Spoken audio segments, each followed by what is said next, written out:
Okay geng, Assalamualaikum, selamat pagi. Okay, ini video ni tentang mengatakan cara pemakanan dengan cara yang betul. Okay,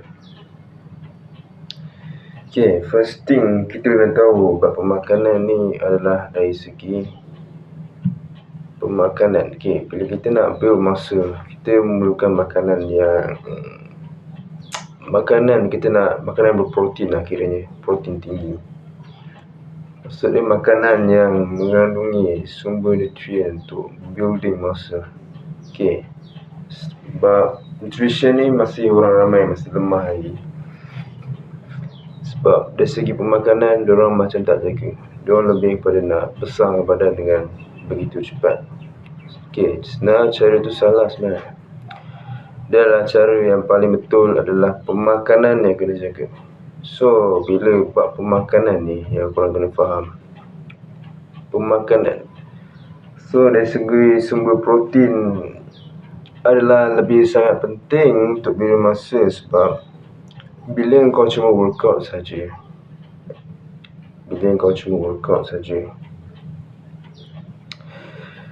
kau cuma akan nampak shape muscle tu dia cuma nampak muscle saja. Cuma dia punya nak lagi nampak lebar dan nampak lagi macam bulk.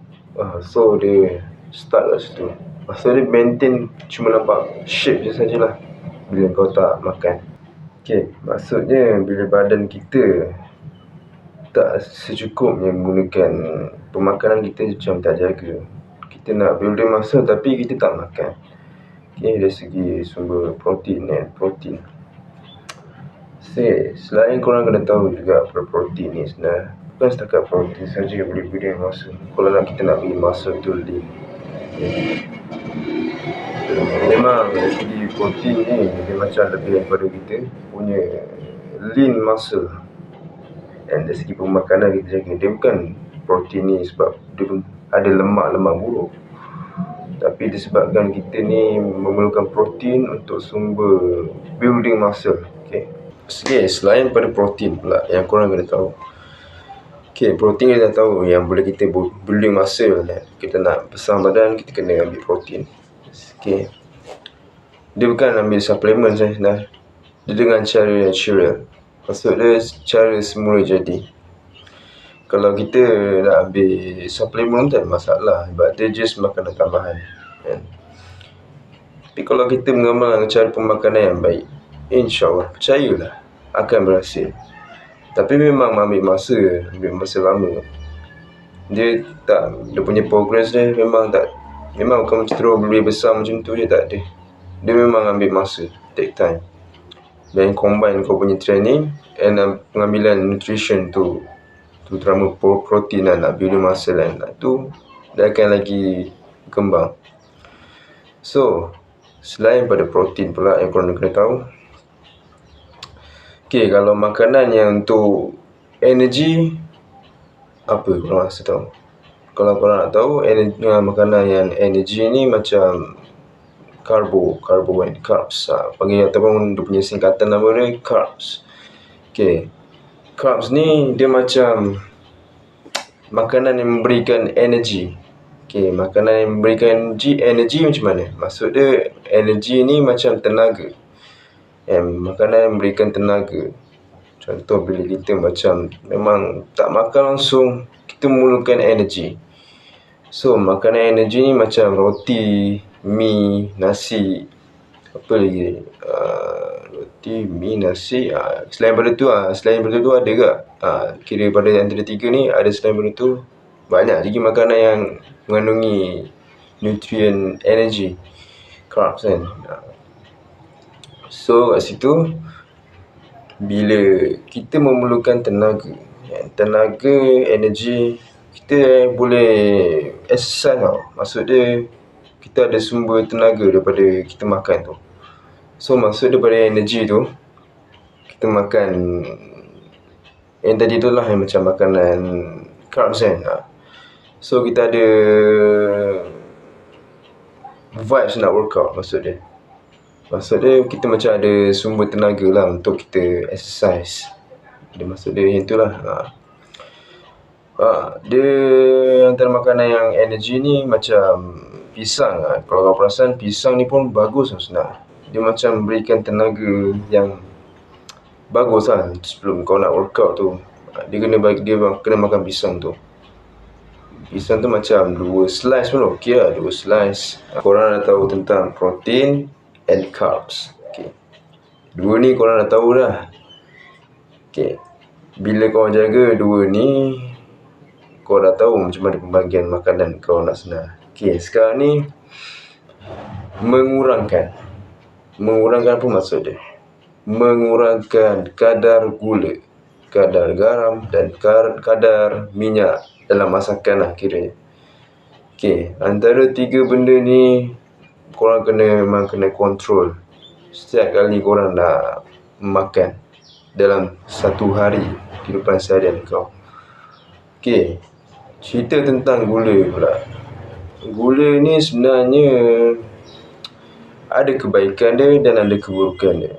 Okay, gula juga ada kebaikan juga, macam aku cakap tadi. Dia juga ada sumber tenaga.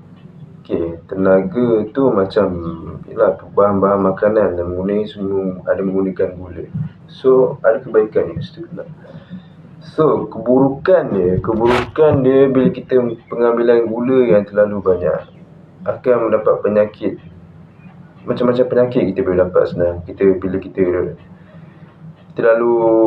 pengambilan terlalu banyak gula ni.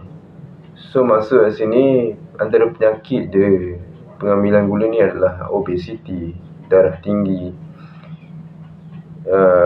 Kemungkinan boleh darah tinggi juga bila ada depends pada orang lah. Orang je punya genetik lain, tiba-tiba dia dah ada darah tinggi, tapi memang dia bila dia makan gula lebih, maksud dia lagi bertambah teruk. Satu lagi selain pada obesity, apa lagi dah, keragangan otak. Bila terlalu makan banyak sangat gula pun boleh jadi. So, boleh membuncitkan perut. So, jadi malas lah. Bila kita pengambilan gula yang terlalu tinggi akan mengakibatkan penyakit-penyakit tu. So, macam mana kita nak atasi bila masalah terlalu banyak sangat gula dalam badan? Okay, antaranya yang korang selalu paling suka minum air yang berkarbonat kan, macam air gas, air sarsi semua, air Coca-Cola. Tu sebenarnya tak elok lah. Bila kau terlalu sangat minum lebih, minuman macam tu memang akan mendapat keburukan dia kat situ. So, nak atasi dia cuma satu je. Kena kurangkan setiap kali pola makan dalam kehidupan saya. Contoh, bila pagi, kena lebih daripada makanan-makanan yang kena kurangkan gula tu kiranya dalam kehidupan saya. Memang tak perlu. Misalnya pagi tu janganlah minum air yang Coca-Cola pula. Lepas tu tengah hari Coca-Cola kau tibai lagi Coca-Cola. Malam lagi kau minum lagi Coca-Cola. Tak boleh macam tu. So, maksud dia di sini nak cakap pengalaman aku sendiri just nak kena kurangkan kadar gula tu. Kurangkan saja. So, bila kau kurangkan, kau combine dengan workout kau akan nampak perubahan kau dari segi kurangkan gula tu. Okay. So, gula ni ada kebaikan dia dan ada keburukan dia. So, pengambilan dia tak ada masalah. Cuma nak kena kadar pengurangan tu je. Kena pembahagian. Okay. Sekarang ni dari segi garam pula. Garam dalam masakan pun sangat patut kena mengurangkan. Garam ni pun bawa penyakit juga sebenarnya. Macam aku cakap tadi, dia ada kebaikan. Setiap benda mesti ada kan kebaikan dan keburukan. Begitu juga kita manusia juga kita pun ada kebaikan dan keburukan juga. So, perbaiki amal untuk buat baik. So, dari segi garam pula. Okay, garam ni macam aku cakap tadi, garam ni kalau korang nak tahu, dia bagus untuk immune system. Okay, daripada benefit dia memang daripada segi immune system lah. Okay, kalau cerita bab garam ni memang terlalu scientific sebenarnya, terlalu complicated. Okay, kalau korang nak tahu asas garam ni sebenarnya, dia satu macam microorganisma sebenarnya. Nama dia macrophages. macro pages. Maksud dia, kalau kau nak lebih tahu detail, kau search dekat Google. Macro pages ni daripada garam tu sebenarnya. Memang dah ada satu mikroorganisma ni, tapi dia macam immune system dia bagus tu untuk badan kita. So bila kita pengambilan garam ni, dia boleh menguatkan sistem kita punya sel badan lah. So maksudnya dari segi kita punya darah tu, maksud dia pengepaman darah tu bagus bila pengambilan garam tu. Antara kebaikan yang aku dapat lah, pengalaman aku sendiri bila aku baca. Antara korang mesti tahu kan burukan dia sebab apa bila pengambilan garam ni terlalu banyak. Antara utama dia korang kena tahu, dia akan dapat darah tinggi. Korang mesti dapat tahu penyakit-penyakit macam ni. Standard lah, basic. Kalau korang tahu orang tua, darah tinggi. Darah tinggi dia boleh dapat antara, selain benda tu, dapatkan antara risiko penyakit dia, obesity juga boleh dapat. Satu lagi, selain pada tu penyakit garam ni adalah kanser. Garam ni memang sangat bahaya bila kita pengambilan terlalu banyak dalam bahan masakan. So bila kita nak kurangkan garam ni sebenarnya boleh, sebab kita boleh rasakan makanan tu. Bila kita rasa macam masin sangat, tu sebab garam terlebih lah tu. So bila kita garam tak terlebih, mesti kita macam tak sedap ni kalau makan. Rasa macam pening kepala kalau makan garam macam terlebih dalam masakan. Macam tak sedap lah. Macam tu lah. So kalau korang nak tahu, garam ni dia ada natrium. Natrium ni susah juga saintifik nak nyatakan, tapi dia macam natrium yang mengandungi dalam kira dalam laut tu lah kiranya. Maksudnya memang dah masin semula jadi kan. So tu sahaja tentang garam.